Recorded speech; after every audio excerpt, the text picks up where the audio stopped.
Okay, hello, welcome to my channel. Thank you for being here. I appreciate you. First of all, if you guys hear any background noise, that's because I'm by my window and this is the area with the best lighting. And yeah, let's get started. We will be doing man, I don't know, sometimes when I record, well, not sometimes, whenever I record videos, I feel like my English starts failing me. Like everything I want to say starts in Tagalog in my head. So if I stutter, I'm sorry. But as you can tell from the title, what we're doing today is I'm gonna show you how I organize my palette. And so I have an exact one like this I already use, and it's Winsor & Newton, but I have the big one that I always use, and you guys probably have seen this one. It's humongous, and this is M-gram, if I can open it.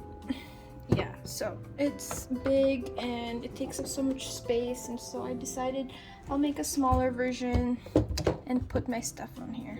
I was gonna start earlier without recording, and then I realized, oh wow, this could be a great opportunity for people to watch how to do it. Okay, so first of all, the most important thing for me is that cool colors and warm colors don't mix, and so I have my paint over here. Okay, let's talk about colors real quick. So cool colors are colors that, just like how the word says, it's cool, and so you can remember those kind of colors by thinking of what are cool stuff. Usually it's blues, right? And so I'm gonna put all of my blues over there, and then greens are also cool, but they're sometimes considered neutral, and so they're somewhere in the middle. And then these are all warm. Also, at the same time, each color can have different temperature. Like, let's see, this one. This is these are both yellow, kinds of yellow. This one is a cool yellow, this is a warm yellow, right? I hope I make sense. I'm so sorry if I don't, but the more red there are in a pigment, then it's warmer, and then more blue, then it's colder. And the reason why I don't want them to mix is because when you mix cool and warm colors, they turn brown, and I don't want muddy colors in my paintings unless that's my intention. But that's how you make skin tones. You mix red and yellow, you get orange, add a little bit of blue, and until you get your desired color. Okay, so I've decided that I'll have my cool colors here just because I want my green to be on here. I want the area with more mixing wells. That's what we call mixing wells. Okay, so we'll start with, honestly, it doesn't matter the order of what you put, but I suggest you write the order on a piece of paper, or you take note at the back, just so that if you run out, you can replace them, or if you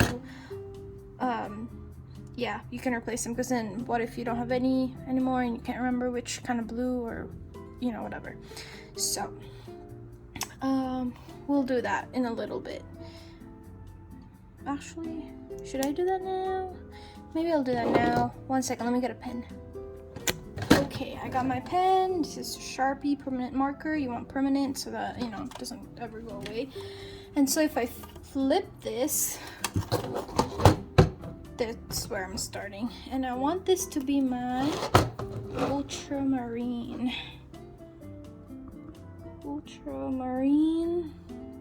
This will be my cobalt blue, and then this is gonna be my phthalo. Hang on, how do you spell?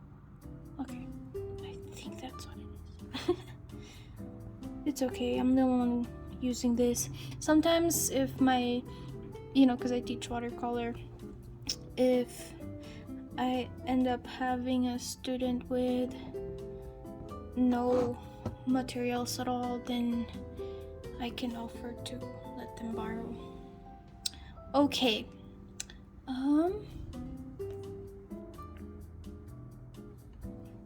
1, 2, 3, 4, 5, 6, 7, 8, 9, 10. So there's 10 here, there's 10 here.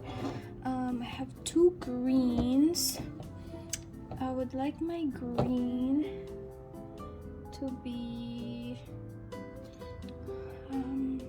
let's see, because I like mixing colors. I should have planned this ahead. Sorry, you guys are just like, you know, hanging in there waiting for me to do something. But this is part of the process, you know. Some people plan ahead. I usually plan ahead. Some people just wing it, but you know, whatever works, just do what makes you happy. Okay, so I have 2 greens, 1 cold. This is very cold green, just because there's a lot of blue in here. And then this is sap green. I think it's neutral. This is my favorite kind of green, actually. Add a little bit of red. Ooh, make it into an olive tone. Yeah, but I don't have that. And so what I'm gonna do is I'm gonna leave these 3 spaces here, and then I'll have sap green over here, and then the phthalo green over here. We'll put phthalo green over here because I want to put some yellow here. Yeah, okay. So this is gonna be sap green, and then this is gonna be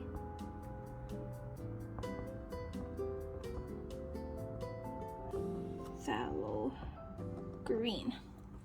Okay, and then we'll do, sorry, this thing is, okay, so I want my yellow to be in here, yellow. So we'll have, wait, what?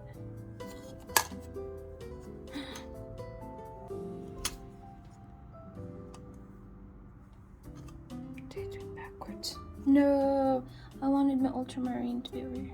I changed my mind. It's okay. So I guess I'll put my yellow over here then. It's whatever, man. It's whatever. So we'll have the azo yellow, and then we'll leave a space there, and we'll put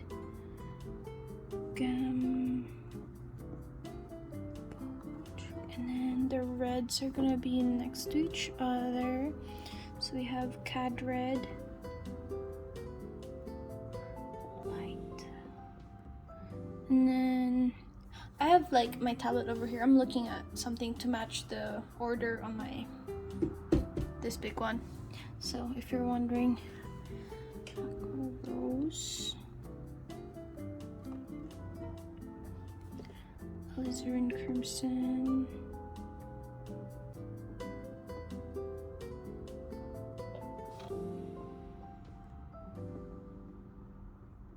steel ochre,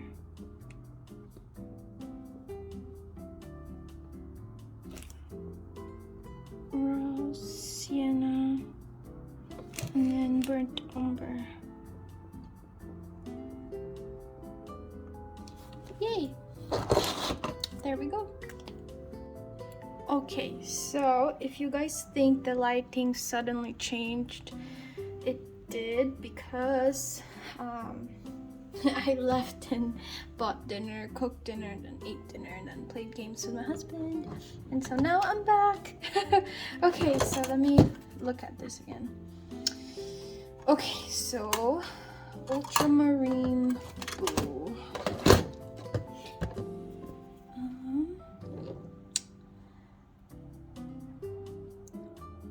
Honestly, if you're not sure what paint to get, you can never go wrong with Mgram or Winsor & Newton. Like, those two, oh my gosh, I've tried, I've tested, and I approve. So you should try it too and then see what you like more. So I'm not really putting too much because they last pretty long. I'm just, you know, adding stuff in there. And the binder of this paint, like M-gram, is honey, and so it doesn't dry all the way, it's sticky. But Windsor uses gum Arabic, I don't know what to say, but that's what they use, and it works different. The teal is very runny, so that's something you'll notice. Each pigment has different consistency. Ah! Oh my gosh, why did I? It's fine. It's gonna dry and then I'll be able to use it again. I'm so bad at closing these stuff. I just twist this way instead of this way. Well, it's fine. I'm not too worried. Ugh. I have paper towel. I can just wipe my fingers and then wipe this, and then all good.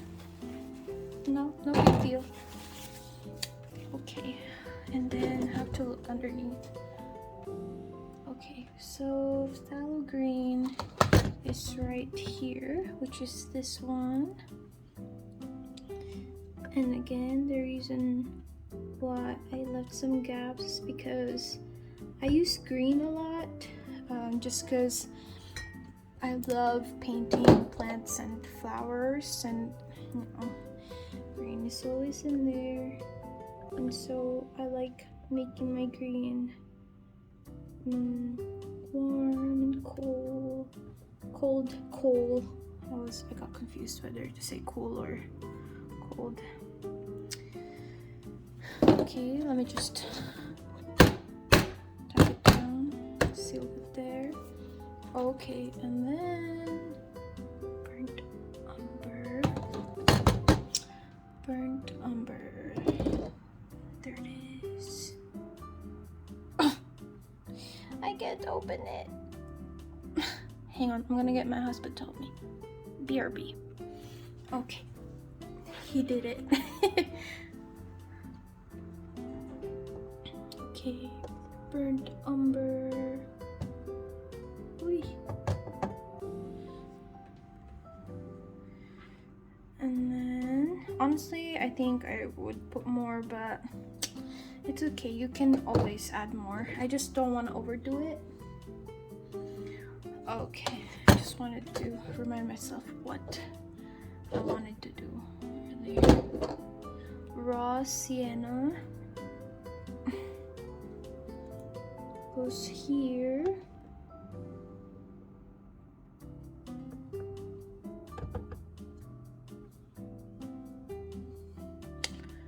And then yellow ochre.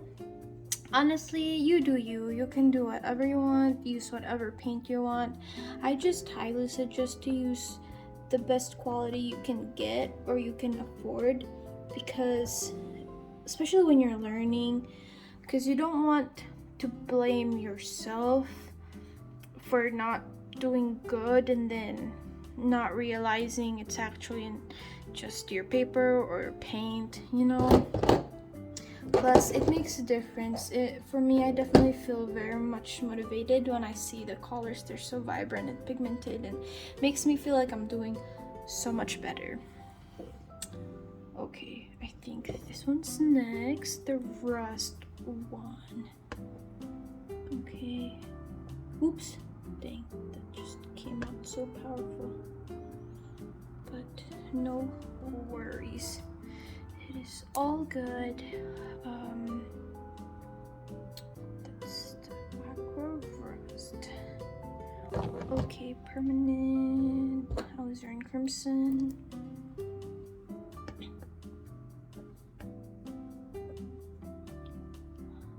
I actually can't tell which one is more expensive, this or Windsor.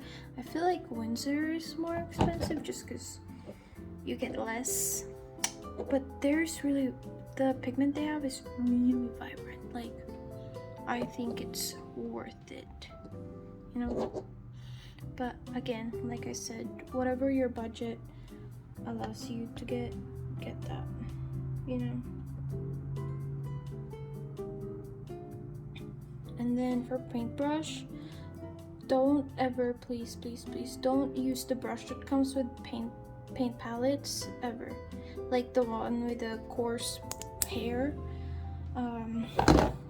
Those are hard to control, and again, you don't want to use anything that might make you feel like it's you that's making it not look good.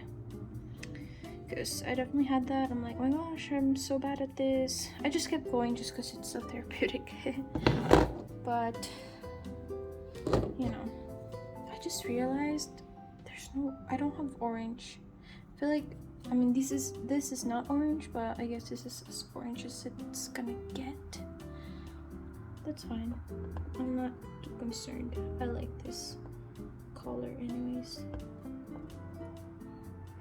I use a lot of reds and oranges and yellows, honestly, more than blues, just because these colors are such happy colors and I love using them.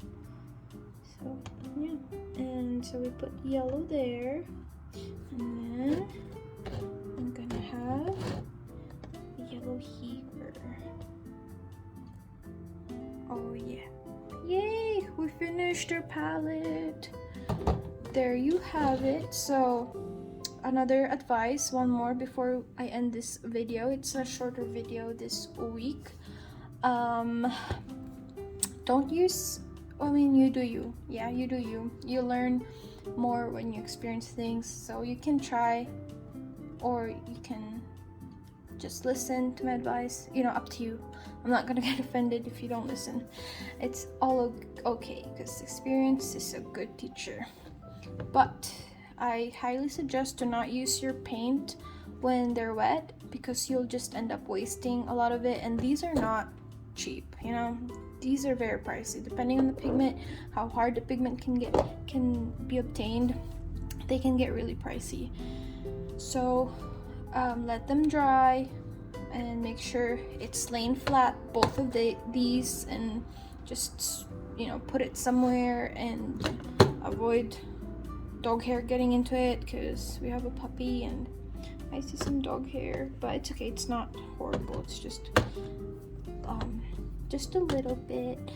But anyways, let these dry at least for 24 hours, don't touch them, and then if this teal is not runny anymore, then you know that it's a good time to use it. And then there you have it, your very own palette from the tubes. Again, well, not again, I've never mentioned this before, but tubes are better, I think, for me than just getting the ready-made over here, just because you can control how much you put, and you can just store these somewhere, you know. I mean, it works the same way as the tubes, no, not tubes, what's the word for it, I can't remember. The tins. But yeah, the stuff where it's ready-made.